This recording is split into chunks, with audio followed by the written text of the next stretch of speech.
And we're back for another exciting episode of The Horror Guys. Yay! I'm Kevin. I'm Brian. And we're going to talk about 5 movies we saw this last week. Trash and treasures this week. Exactly. Yes. Yeah, we hit some highs and lows this week in Midland. Yeah. Yeah. Well, we do a lot of middling around here. Yeah. But, once in a while, there's a really good one. But here we have definitely 2 examples that are at the far ends of the extreme of good and bad. And I know exactly which 2 you're talking about. You do, yeah. Yeah. Anything else you'd like to talk about first? How about Horror Monthly? Monthly magazine of reviews and horror stuff. Every month, we put out a print magazine and an ebook magazine, however you want to get it, of all our reviews. Reviews. In your rouge? Yes. No, I'm rouge, eh? Doing my Sean Connery now. all our reviews every month in the magazine, which you can pick up over at horrormonthly.com. Current issue is number 52, so we've been doing this for more than 4 years now. A little while. 53 will be out, I don't know, sometime early February. I don't know what day exactly. Usually the first week. Okay. And it will have all kinds of fun stuff in it. Nice. Yep, horrormonthly.com. But, of course, if you can't wait till then and you want to read all our reviews as they come out, go over to horrorweekly.com. You can find everything we're going to talk about here today, full of spoilers and the entire complete synopsis, which we don't talk about on the podcast because that's too spoilery. We give you just a little taste. Yeah, and if you like what you see over at Horror Weekly, you can sign up and get it in your email box once a week, which is very convenient. But this week, we've got a movie for you. We do. Which one are we starting with? Killer Whale. Dun, 2026. dun, dun, dun, dun, dun, dun, dun, dun. First brand new movie of 2026 that we've watched. It is. That's our first 2026er. We're only 3 weeks in. And regret was had. Speaking of trash. Oh, this was, yeah. Directed by Joanne Brechin, written by Joanne Brechin and Katharine McPhee, stars Virginia Gardner, Mel Jarnson, and Mitchell Hope. Hour and 29 minutes. Trailer in the show notes. Spoiler free. 2 young women end up trapped in a tropical atoll, which is basically a round area that's surrounded by reef and rock. So it's a picture of a body of water out in the middle of the water that's surrounded by a ring. So you can be trapped in it. Teeny tiny island. And a killer whale is trapped in it with a thing against humans.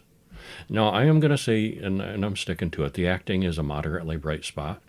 Well, what else did it have going for it? I thought this was, when bad movies happen to good people. But it's a slog of bad pacing and a lame, simple script and way too much CGI and green screen. I wonder if any of the actors even saw the ocean. Painful amount. Yes, I think so. But painful amount of green screen. Yeah. We didn't care for this. No. Yeah. We wouldn't recommend it. We open with some discussion of orcas, killer whales, and how the whale at the SeaWorld-like amusement park is. Chelsea and her friend Dana, who work there, talk about their whale, Ceto. Just isn't the same since they took away her baby. The whale then eats Chelsea, and the credits roll. And I'll point out right now for later discussion, these 2 are both Americans, and I get the very strong impression that this water park is in America. It's not. Well, it could be. We don't know. Well... What makes you think it's the same place? This whale teleports, I guess. Yeah, apparently so. Ceto has that ability. Yeah. After the credits, Maddie and Chad talk about Trish, who's busy with school. He gives her a cello necklace, she's a musician, and leans in for a kiss, just as a gunman comes into the place to rob them. There's a struggle and the gun goes off, damaging Maddie's hearing. You just know that Chad's about to be killed. He's going to get shot in the face or something. But he didn't. No, everyone survives the attack. Uh-huh. But from out of nowhere, Chad is killed by the robber's truck. Boom. Boom. One of those close focus deaths. When you thought it was going to be a happy ending. 1 year later, you're not going to get a happy ending 5 minutes in. No. 1 year later, Trish comes to visit Maddie and offers to take her on a trip. Maddie doesn't really want to go, but Trish is persuasive. They then fly to an island resort near Thailand. On the beach, Trish brings up the topic of Ceto, which disturbs Maddie. And for a long time, we thought Maddie was the girl in the beginning who was there when that other girl got eaten. But no, there's just a She's resemblance. just a fan, I guess. Yeah, a fan of killer whales and Ceto. Yeah. Josh, a local guy, talks about the local whale, Ceto, who has been in captivity for 20 years and lost her baby 2 years ago. See, so they're in Thailand. They are now. It's Ceto. Okay. It's the local. It's very confusing and unclear. It is, Yeah. yes. And the baby... There's too many Americans in Thailand working. And for as many times as they mention, they took the baby away, that didn't go anywhere. But I thought, maybe it's the baby in the atoll grown up and angry. No. But no, that doesn't seem to be the case, and that wouldn't make any sense that if a killer whale was released in the wild, why it would have a vendetta against humans. Ceto seems to be angry at humans. It makes no sense. It makes no sense. And actually, at one point, I think it's Trish has a line, or no, Maddie has a line. How can she be here? It doesn't make any sense. And it doesn't. And it doesn't. And that's we all agree it doesn't make sense. Let me get through the next scene and we'll get back to this. Yeah. Well, that night, the three of them sneak into the rundown amusement park to see Ceto. You'd think they'd have more than one security guard, but okay. Anyway, Maddie gets to see Ceto up close in the aquarium. She hates that this whale is trapped here, but then she watches as the whale kills a maintenance worker. Heck of a It's timing. a very there. hungry whale. Yeah, angry. Maddie, Trish, and Josh are then chased out of the park by a security guard. And he calls in, "There's another one in the tank." And again? Yeah. This whale must eat a lot of people. Yeah. In the morning, the trio takes a jet ski out to an isolated island. How much range do jet skis get? They spent that many days without seeing another boat. Mm-hmm. It was a big jet ski, but they don't have that kind of range. The locals say this place is cursed and something happened here a few years ago and now no one comes here. Nothing to do with the plot. In almost no time flat, they lose Maddie's phone, the jet ski, and Josh to an orca attack. Because the orca is trapped in the atoll, or they are inside the atoll. Yeah, and it turns out it's the same orca, which Because ate that maintenance worker just about 10 hours ago. It's got a distinctive fin, which is how you can tell. Yeah, and they know it too. Yeah, they recognize it. I want to know how that orca got from the SeaWorld park or whatever it is to this isolated atoll. Trapped in the atoll. Within just a few hours. It's not like this is weeks later. This is the next morning. They're still hungover from the party the night before. Yeah. Boy, when those people dump the killer whales, they really dump them. I guess. All right. Well, the whole thing probably wasn't filmed in front of a green screen. Not the whole thing. But it seems like most of the outdoor scenes were. They're very noticeable. Mm-hmm. And there's a lot of outdoor scenes, obviously. They're trapped on this little island. Okay, well, the whale is either as large or as small as the plot requires. Sometimes it's 100 feet long when there's a big shot of it going under somebody. Another time it squeezes right up to the rock like a shark, a small shark. Mm-hmm. Yeah, how big is this thing? As big as the plot requires. Yes. I've seen comparisons to Fall, that movie where the two girls are stuck up in the tower. And it is a very similar theme. Two girls stuck in a bad place. The other film did it better. Much better. Did we see Fall 2? We did not. We should. We should. Probably not as good as first Fall was one. very good. Yeah. It's contrived. Well, they were both contrived. But Fall was much better. Yeah. Fall was actually entertaining. This was just awful. The characters here make one stupid decision after another, and the whole thing with the whale's location makes no sense. The acting and dialogue are pretty atrocious as well. You said the acting was a good part. I did not think so. Okay, I did. It's pretty terrible. Yeah. It gets worse as it goes along, and then it culminates with a weak ending. It does get worse as it goes along, yes. Yeah. So, big thumbs down on that. I don't often solidly thumbs down. I do on this one. All right. Yeah, you're generally way more generous than I am. Mm-hmm. Yeah. Queens of the Dead, 2025. Directed by Tina Romero. Written by Aaron Judge and Tina Romero. Who is Tina Romero? Why, she's the daughter of George A. Romero. They know zombies there. They know zombies in their family. Stars Jaquel Spivey, Kay O'Brien, Quincy Dunn Baker. Hour and 45 minutes. Trailer in the show notes. Well, spoiler free, it's drag queens with their friends and family versus a zombie outbreak.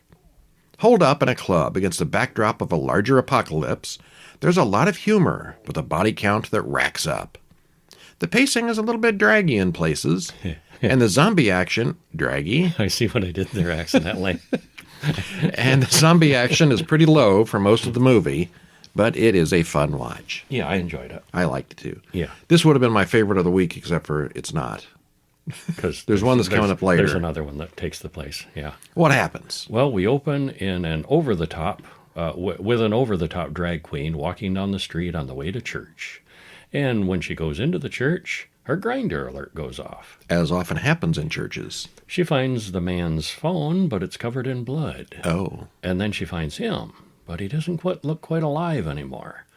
But he sort of is. And then she's bitten by the zombie priest. Oh, yeah. And credits roll. Okay, it's a zombie movie. It is. Well, we cut to a musical number interspersed with scenes of a dancing nurse, Sam, at the hospital. Sam talks to Jane, a patient with issues who wants to leave. On the stage, Kelsey and Jinsey argue with dancers in the show. Yasmin phones Dre and says she's too sick to do the show tonight, but she's obviously faking it, and everybody knows that. Somewhere better to be. Yeah. Jax and Nico are dancers, and they're 11s on the gay scale. Yeah, they're not fooling anybody. When they walk into the room, and the room becomes gayer. Yes. Yeah. Well, Jane watches their live stream and tells Sam about it. Sam knows Yasmin and Dre, but that was another time, a long time ago. They've kind of moved on from that. So I thought it was skillfully done getting to know these characters this fast. Mm-hmm. I thought Yeah. they really did a smooth job of, because there's quite a few people here, and they spit them out. Yeah. Well, Nurse Lizzie tells Dre that Barry is coming over to unplug her toilet. So there's a lot going on. Barry is brother of one of the characters. Yes. Yeah. Well, everybody's getting ready for the big show, and Dre breaks the news that Yasmin's not coming tonight. So Ginzet will have to make the headline act. Nico's more than willing to step up. The problem is that they've pre-sold a ton of tickets, but hardly anyone has shown up. It's almost like there's something else going on outside. Something going on out there that's distracting people? Yeah. Well, Barry gets all the pronouns mixed up. And when Sam shows up, just as a guest, everyone knows him. Sam used to be Simonze, a major drag star. Well, Barry finds a dead rat in the toilet. There's your problem. Takes it out to the garbage. And as he's out there, we see that pre-credit drag queen stumble in. Things are going to go south. She's not looking so good. No. Yeah. All right. Well, as you might guess, it's full of gay, trans, and drag queen jokes. Some of them are really good. Most of the laughs are in listening to the various characters' reactions to the weirdness going on. Because, gay people reactions are funny. Well, in this movie they are. In this one they are. Yeah. All the characters get good scenes, and the dialogue is mostly hilarious. It's well written. Yeah. The zombie makeup is fun, but nothing serious. Most of them are kind of glittery looking, which is kind of odd for zombies. Yeah, the zombies are not exactly your scary types. No. There's surprisingly little gore involved with this one, but it never slows down and it never gets boring. The jokes mostly drop away in the final half hour as the zombies start getting more serious, but it stays entertaining throughout. Mm-hmm. Very good. I like this one. Yeah, I did too. Yeah. The zombie action's a little low-key in the background. Yeah. Yeah. And that takes us to Dust Bunny from 2025, which sounds ridiculously stupid. And that's what I thought when we first started it. Written and directed by Brian Fuller, stars Mads Mikkelsen, Sophie Sloan, and Sheila Allen. Hour and 46 minutes. And my favorite of the week. Me too. Spoiler-free. It is set in a colorful alternate reality with magic and fantasy. A little bit of Guillermo del Toro. Very influenced. A little bit of maybe Tim Burton. Mm-hmm. Yeah. Well, a little girl recruits her assassin neighbor to take care of the monster under her bed that she thinks ate her parents. There's real danger, which is viewed through the eyes of a child, which is a Guillermo thing that he has done. So we do wonder through much of the movie is the monster real or not. It's surreal and quite funny and very entertaining. It seems like a children's movie. It's not. But there's a lot of violence, blood, gore, and everything You would else. not- This is not a kid's. It's rated R, by the way. Yeah, you would not want kids to see this, little ones. Yeah. But it's done kind of from a kid's point of view. Yeah. Yeah, I would say if we'd have seen this 3 weeks earlier, this would have been on our top 10 for last year. I think so. This is better than some of those that were. It was that good. It was really, really good. We open on a blob of dust coming in through the window and rolling around a child's room. It eventually settles under the bed. It's a dust bunny. Uh-oh. After a little while, it starts looking like a bunny, too. Yeah, it does. The little girl in the bed above sits up and screams. Aurora's parents then look under the bed for monsters and say there's nothing there but dust bunnies. And she goes out and sleeps on the fire escape instead. And she makes a wish while she's out there. She sees a falling star and makes a wish. Mm-hmm. She then watches her neighbor come home from a trip. A magical firefly points what to look at. The next night, she follows that man into what appears to be the Blade Runner district, according to Kevin. That's the first thing I thought of. You think all the Chinatowns look like that at night? It's hazy and neon-y. You know, if you've seen Blade Runner, Yeah. you'll know what I mean. It's got masks and fireworks and dragon costumes are everywhere. And she watches as her neighbor goes fully CGI ninja and kills a bunch of guys during a fireworks explosion. That was a really cool fight. There's a lot of really cool fights in this. Yeah, there are. Yeah. There's a whole over-the-top battle scene, and Aurora watches it all from the roof. She then follows the man home again. The man knows he's being followed and wipes up his own blood drippings with his socks, which is kind of funny. There's blood he's got to clean up, but he's not too serious about it. Yeah. He spots Aurora going back into her apartment across the hall. Aurora is still terrified of the dust bunny, and that night, it eats her parents. She doesn't see it, but she hears the commotion. Yeah, from there's the a other lot of room. noise out there. Uh-huh. And she does the Flora's lava thing to avoid getting too close to the thing under her bed, but it then bursts out of the floor and terrorizes her excessively. And this is where I decided it was not a kid's movie. No, definitely not. In the morning, everything is back to normal, almost. We then cut to an unexpected musical number in a very stylish church. But Aurora runs off with a collection plate. She needs money to hire the assassin Yep, she's going to hire the hitman, take care of that dust bunny. for $327.42. It's a pretty good collection plate. Yeah. All right, well, every kid who has had a monster under their bed is going to understand this one. And as Kevin pointed out already, it feels like Burton and Del Toro got together and made a film. Neither of them had anything to do with it. It's just very influenced by them, clearly. It's an American-made film. It feels very European to me. The parents seemed off in a sort of a, North European kind of way. They would have been right at home at Speak No Evil. Yeah, they would have. Yeah. And, of course, Mads Mikkelsen has his... Everybody here just feels very European. Mm-hmm. It's also very fairy tale-like and surreal in many places. It's kind of hard to classify. Starts out like a children's movie, but it's extremely violent, and the horror bit seems way excessive for a kid's movie. Also, it's not a comedy. Nobody tells any jokes in this, but it's very funny. Yes, it is. Yeah. At one point, some guy gets stabbed with a toothbrush, and then the battle rages on and continues on, and then just as things start calming down, the electric toothbrush turns on and vibrates his empty dead head. Yeah, it's pretty awesome. Yeah, it is. Best of the week. I like the colorful, surreal, alternate reality kind of fairy tale vibe to it. But you're not a fan of, like, Pan's Labyrinth. No, It's I'm the not. same kind of thing Nuh-uh. in a lot of ways. No, this one's cool. Pan's Labyrinth. Yeah. Well, I like Pan's Labyrinth, and I like this, so there. I thought this was great. 2000's Godzilla vs. Megaguirus. Directed by Ishiro Honda and Masaki Tekuza. Written by Hiroshi Kashiwabara and Wataru Mimura. Stars Misato Tanaka, Shosuke Tanahara, and Masato Ibu. Hour and 45 minutes. Trailer in the usual place. So, if you couldn't tell, this is another Japanese movie. Japanese Godzilla? No. Godzilla, yes. And by the names. Well, this one seems to be... Oh, you read the... Yeah, spoiler-free. This seems to be in an alternate timeline, kind of. It, once again, ignores all the movies except for the 1954 original. A lot of them are getting to be like that. Yeah. There's just too much lore to keep up on. So they'd say, screw the lore, we'll just make it a direct sequel. Yeah. It is said that after the attack, Japan rebuilt and moved the capital to Osaka. And the technology is advanced even more than in some of the other Godzilla films. They're out there a little further.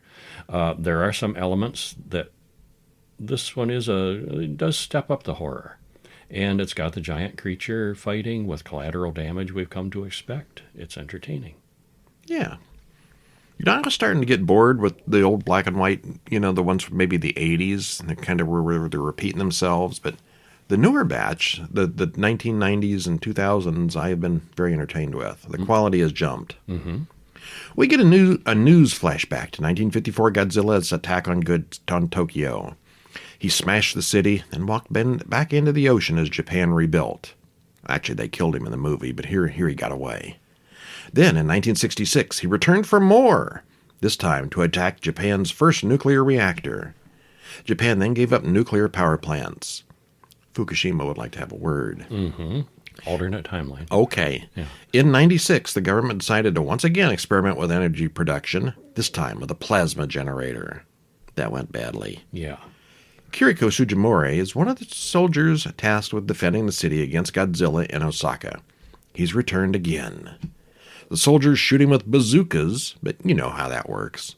He's heading for the clean energy factory, smashing everything in his path, including Kiriko's superior officer. Didn't like the boss anyway. In Tokyo 2001, after a little bit of a time jump, we see Kiriko is with G. Grasper, and she goes to visit Kudo, who is good with tiny robots. G. Grasper is Godzilla Grasper. These are the Godzilla watching people. Yes. Or staying alert for another appearance. Every movie they seem to have a different organization against Godzilla. Yeah. She's recruiting for an anti-Godzilla unit and introduces him to the team. We see that most of them have some history with Godzilla, and they've designed a weapon powered by a black hole to fight him. He can't beat a black hole. As the chief scientist explains all this, suddenly the radar spots something big in the ocean. What could it be? I wonder what it could be. 3 months later, a little boy sneaks into a military facility and sees a bunch of people working on a huge gun. We see that it's the G. Grasper team, now ready to test their weapon. It works impressively. They shoot a black hole into a building and it does its warping thing and weirdness happens, and they all go home. And the little boy sees that there's a space-time wormhole left behind, but it soon fades away. Well, that couldn't lead to anything. No. That night, the little boy sees something outside his window. Turns out that wormhole didn't close, and it's allowing strange flying creatures through. He also finds a large egg that he takes with him. It makes a mess at home, so he dumps it into the sewer. Yeah, it's going to come back and haunt you. It certainly is. All right, and then there's Godzilla and stuff. Yes, and creatures. And did we ever get an explanation to why Tokyo flooded? That's why they moved the capital to Osaka. No, they didn't really explain it. I wonder if there's a behind-the-scenes reason why they did that, like their model of Tokyo. They built the wrong city model or something. Yeah, I don't know what that was about. Yeah. Well, anyway, this one moves Godzilla back into the realm of horror as the bug things kill people across town. It's pretty graphic. Probably the most we've seen in a Godzilla film. Yeah, the most graphic and gory monster carnage. Yeah. Yeah. Yum. Yeah. There's a lot of noticeable CGI in this one, but considering the age of the film, it's not terrible. The music is good. The monster effects are very well done. Even the battles are creative. Gets kind of old watching rubber men in suits. I'd go so far as to say this is the best of the monster battles we've seen, even the parts that are in slow motion. Mm-hmm. The CGI is overused and pretty dated, but other than that, this is one of the better ones. Yeah, I thought so too. Very entertaining. Yeah. And then we watched the next one, Mechagodzilla, And just recently. We'll talk about that next week. Yeah. Yeah, it was almost the same plot, and I think it was even better. Oh, they should do a third one with that plot. Yeah, just keep going. Speaking of rehashing things that kept going, Pumpkinhead II, Blood Wings from 1993. Directed by Jeff Burr, written by Ivan Chechornia, Konstantin Chechornia, Cha-ching, and Andrew Osborne. Starring Andrew Robinson, Amy Dolans, and Soleil Moonfry. Hour and 28 minutes, trailer in the show notes.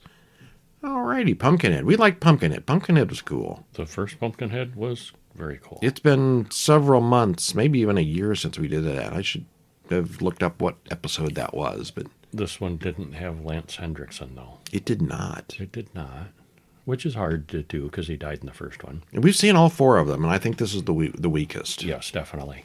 Yeah. What happens? Well, once again, Pumpkinhead is resurrected and is a monster for vengeance. This one has a little bit of mystery for the sheriff to figure out, but it's really not a complicated script still.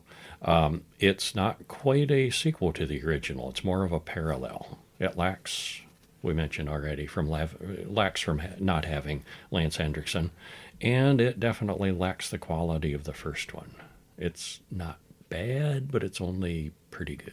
Yeah. Yeah. Yeah, this was an actual, in the theater type of movie. Mm-hmm. And part 3 and 4 were Sci-Fi Channel movies, and they were actually better. Yeah, especially the fourth one. Yeah, in Farron Woods, 1958, an old woman goes looking for Tommy.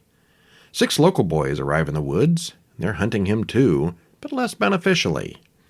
After a short chase, they beat Tommy half to death and then stab him for the other half. They eventually drop him down a mine shaft.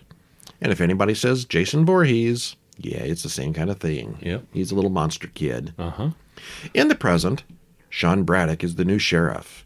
His wife Beth is impressed, but thinks their daughter Jenny isn't going to be happy in this little town. Jenny does make some quick friends at her new school, and they're all the wrong kind of people. Not the kind the sheriff wants her to be hanging out with. The new sheriff starts work and gets some advice from the town mayor. Mayor Bubba warns him to keep an eye out so Jenny doesn't wind up with the wrong crowd. Already did. Yeah, too late. Mayor Bubba, what was up with him? He looked like he was more interested in playing his guitar than mayoring. Yeah, awfully young. This is one of my problems with the movies. It is full of cameos of people that were maybe big in 1993 and I don't recognize at all. And he's one of them. Mm-hmm. Who the hell is this guy? I mean, we're supposed to be, oh, it's him. And I don't know who that is. I don't know. That's Mayor Bubba. I was there in 93 and I don't remember these people. All right. So anyway, meanwhile, Jenny is with the wrong crowd, including the judge's son, Danny, hanging around that same mine shaft. Meanwhile, Sheriff Sean shows them up and runs them all off. That night, the gang runs over an old woman on the road. Some folks say she's a witch, one says, and the old woman seems to have disappeared. Jenny insists they go to the old woman's house to see if she's okay, and it looks just like a witch's house should. Looks exactly like a witch's house. It does. Yeah. Inside, they find a scroll with a spell on it to bring back the dead, which is something you'd leave on your table, of course. Oh, of course, yeah. The old woman shows up and tells them to leave, and that goes badly for her. She curses them all to the vengeance of Pumpkinhead. He's good at that. Yeah, he is. For some reason, Danny and the gang decide to dig up a grave next. Well, we beat up the old witch. Now what are you going to do? What are we going to do for fun? Yeah. Let's go to this weird graveyard and dig up this grave. Well, the body inside is all deformed and weird looking. They pour the blood of the damned over the body and read from the scroll. At the same time, the old woman's house catches fire and she burns. Pumpkinhead then rises from the grave. And that's Tommy, basically. Yes. Risen, yeah. But it's also the dead guy from the first movie. No. Not in this one, but... Not in this one. It kind of is still, even though he doesn't show up. Well, I think this is supposed to be Tommy here. Yeah. In this one. Yeah, it's confusing. It's clearly the same monster, the man in the suit as the original, but it doesn't look nearly as good as the original for some reason. And I think it's because this one here, he looks dry. He's kind of slimy and wet in all the others, like the alien xenomorph. Mm-hmm. Yeah. The main cast here are all recognizable names for the most part, and they do a good job here. But there are a lot of tiny cameos from actors from other horror films of the time, and the other actors are pretty much all atrocious. It's a very formulaic sequel. There's nothing explicitly terrible about it. I think it's like the director made it as a joke. Let's throw in all these bad people in. Other than the legend itself, there's nothing much here to connect it with the original film, which was far better. Yeah, again, low point of the series. Yeah. Andrew Robinson was good, and lots of recognizable names and faces, but yeah, not as good as the original. No. But it wasn't awful. I wouldn't say it was awful. If we're doing 5 stars, I'd give it 2. Okay. Yeah. All right, well, tune in next week where we're going to have some new indie films. We're going to watch Grizzly Night. sort of a true story. Yes. Sort of. It is based on a true event.